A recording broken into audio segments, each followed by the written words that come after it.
He had just got done rubbing my feet and kissing my ring, you know. It was amazing, you know. And I said, I don't know. I may keep him. And he looked over at me and he said, "You want a cup of coffee?" I said, "Yeah, hell yeah." And so he went downstairs and he brewed us a cup of coffee. He came back up. I could smell it a little bit. It was just a little bit. I really couldn't smell it, but I was imagining probably. He came upstairs and I said, "Man, I'm going to keep you." And so I took the first sip of my coffee and it tastes like warm water, with a hint of like coffee in it. It was basically warmed up water. And I said, did you try this before you made it? Like before you brought this up to me? Because coffee is sacred for a menopausal mayhem woman.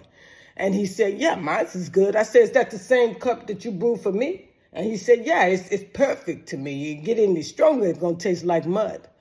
And so he said, "Just go ahead and be appreciative, And I looked at him and I said, "So you're not going to go make me another cup of coffee because this tastes like warm water?" And he said, "No, lady, drink up your coffee and be quiet. I just got through rubbing your feet and kissing your ring." And so I reached over and I picked up my bag of pennies and I beat his ass with it. And I told him, I said, "Listen, I told you I was a menopausal mayhem woman. All right, so if you're going to offer to go and make me some coffee, you got to go and do it right. All right, because I'm not battling with a full deck. I'm battling with half of a deck."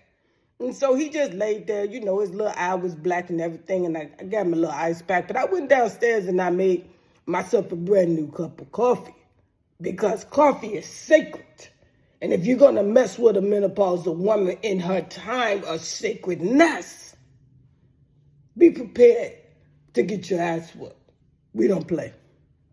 Estrogen has left the building.